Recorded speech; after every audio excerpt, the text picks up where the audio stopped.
आज हम जानेंगे आपकी नाभि और छाती के बीच की दूरी। कैसे आपके नाभि और छाती के बीच की दूरी आपको बीमारियों से दूर कर सकती है, आपको एक बेहतर जीवन दे सकती है। बहुत से लोग अपनी कमर को हमेशा झुकाकर बैठते हैं, कुछ इस तरीके से।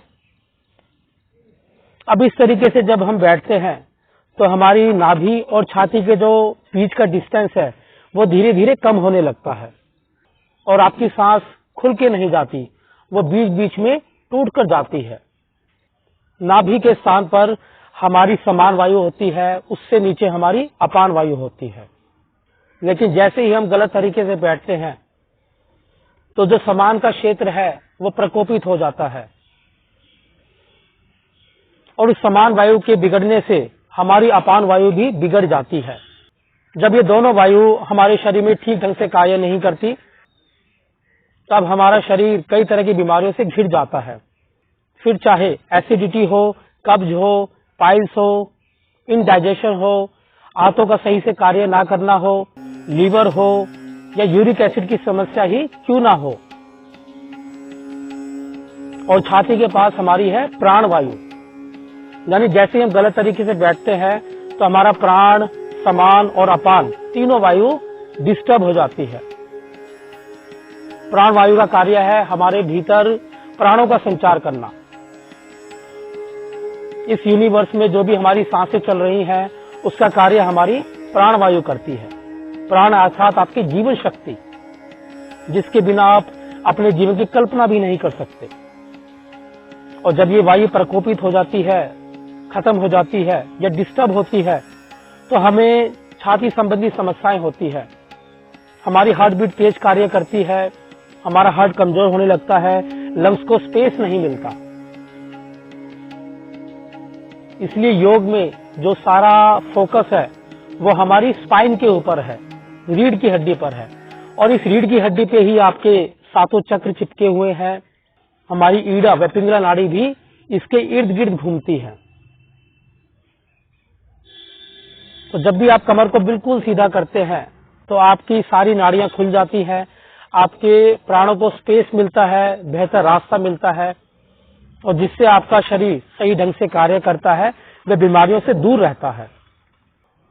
हमारी छाती और नाभि के जो बीच के क्षेत्र में 3 चक्रों का विशेष उल्लेख है।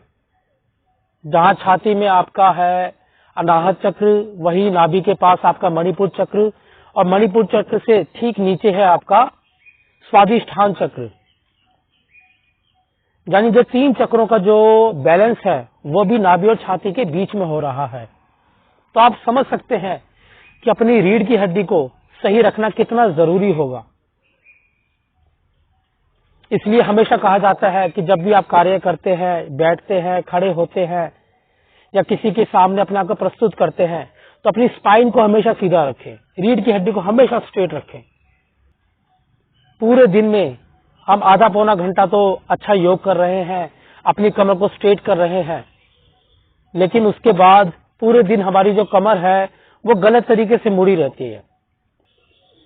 हम झुक के बैठते हैं, कंधों को नीचा कर लेते हैं और जिससे हमारे ये तीनों चक्र प्रभावित होते हैं।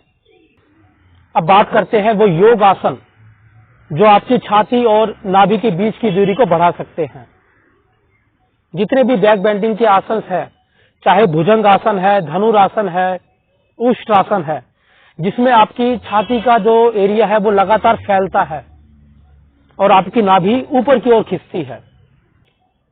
यहां हम भुजंग आसन को देखेंगे और उसमें आप देख सकते हैं कैसे आपकी नाभि और छाती के बीच में एक विस्तार आ रहा है, लेंथ बढ़ रही है।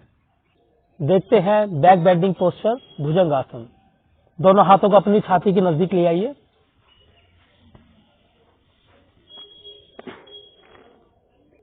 सांस को भरते हुए अपने सिरों छाती को उठाएं।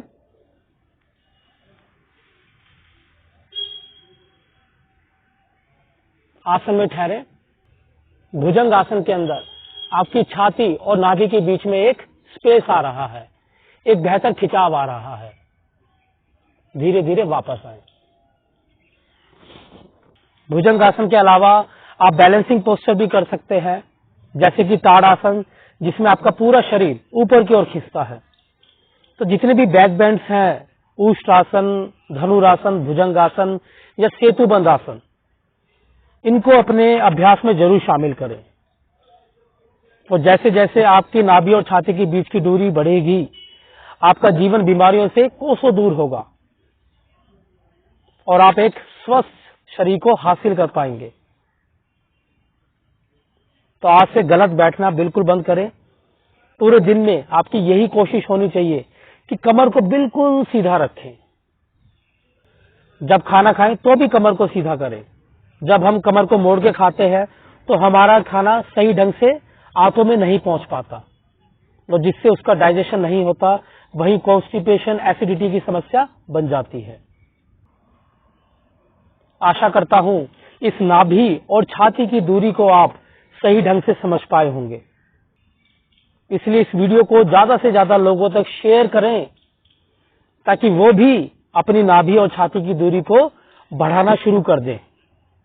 आज के लिए इतना ही।